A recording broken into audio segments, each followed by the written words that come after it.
Pemirsa, polisi mensinyalir pembunuhan gadis penjual gorengan di Padang Pariaman tidak hanya dilakukan oleh tersangka IS. Bukti apa saja yang dapat menguatkan dugaan itu? Kita akan langsung membahasnya bersama dengan kriminolog Universitas Indonesia, Adrianus Meliala. Bang Adrianus, selamat sore. Selamat sore. Ya, Bang Adrianus, polisi menduga bahwa IS tidak membunuh sendirian korban gadis penjual gorengan. Kalau Anda melihat apa yang mengindikasikan kemungkinan bahwa pembunuhan ini dilakukan tidak hanya oleh IS, Bang Adrianus? Ada benarnya dugaan itu, karena kalau lihat dari kontur TKP yang ada semacam kayak hili ya, kayak seperti perbukitan gitu, maka bisa dibayangkan agak repot bagi pelaku yang sendirian untuk mengangkat korban yang jatuh ke bawah, lalu kemudian ke jalan, lalu kemudian naik lagi ke atas. Ya, mesti ada semacam energi yang besar sekali dan kemampuan fisik yang luar biasa bagi pelaku untuk bisa melakukannya, sehingga dengan situasi itu polisi memperkirakan ada 2 orang yang melakukannya. Nah, tapi tentu asumsi ini kalau memang misalnya pelaku memang cukup kuat, ya tentu lain cerita ya. Namun untuk sementara polisi membuka kemungkinan seperti itu, begitu. Kalau kita melihat polisi menangkap IS ini setelah memburunya 11 hari. Kalau Anda lihat, Bang Adrianus, itu adalah waktu yang cukup untuk menangkap atau memang terlalu lama atau seperti apa? Apakah memang IS ini benar-benar berencana betul untuk melarikan diri setelah melakukan kejahatannya atau seperti apa Anda lihat?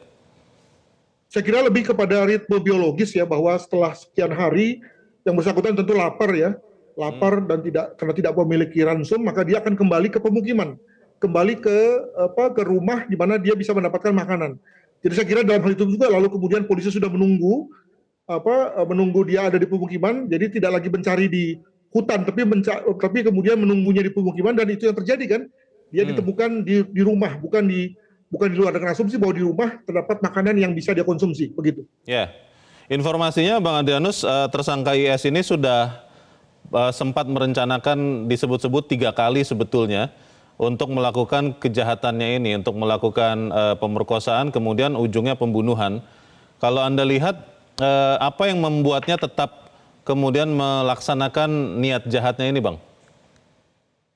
Saya kira memang itu satu hal yang cukup bisa dimengerti, karena tingkat relapse ya, atau tingkat re-offend dari pelaku kejahatan susila itu memang tinggi.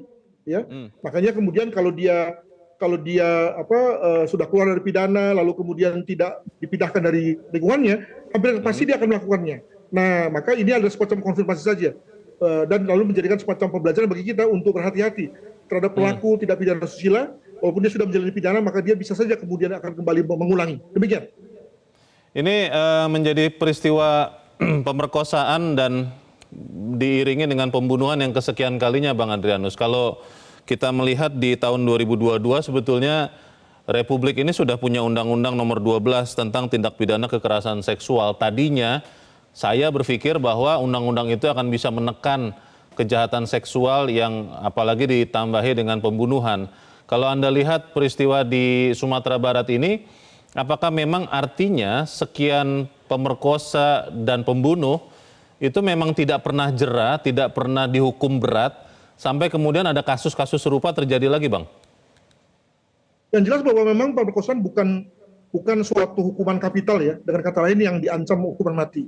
Kalau kemudian pemerkosaan itu lalu kemudian menghasilkan pembunuhan, barulah itu yang kemudian mengakibatkan pelakunya dihukum mati. Itu yang pertama. Yang kedua, kembali bahwa memang dalam hal ini pemerkosaan sebagaimana juga pidana susila, itu kan pidana yang tidak hanya dilakukan oleh karena orang memiliki pertimbangan atau dengan kata pertimbangan kognisi, tapi juga karena pertimbangan biologis.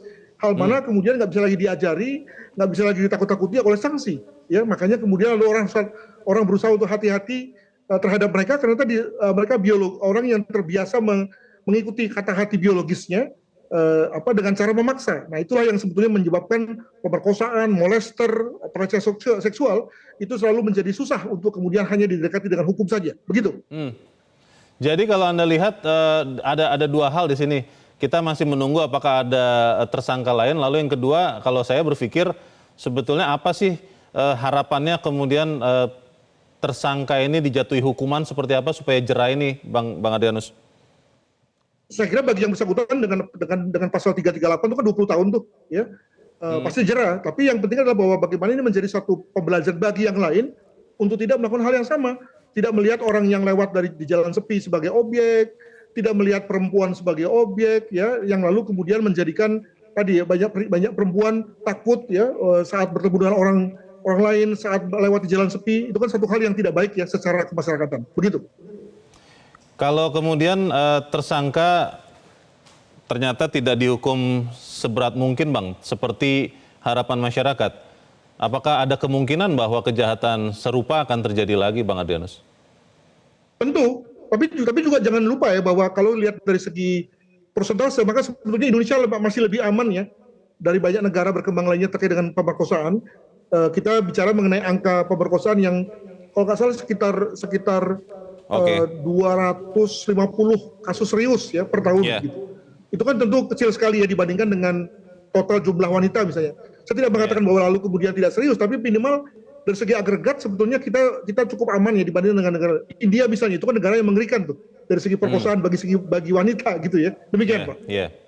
Baik, kita berharap kasus ini bisa segera jelas, kemudian supaya ada efek jerah bagi para pelaku kejahatan pemerkosaan maupun pembunuhan. Terima kasih kriminolog Universitas Indonesia Adrianus Meliala sudah mencerahkan kami. Selamat sore, Bang Adrianus.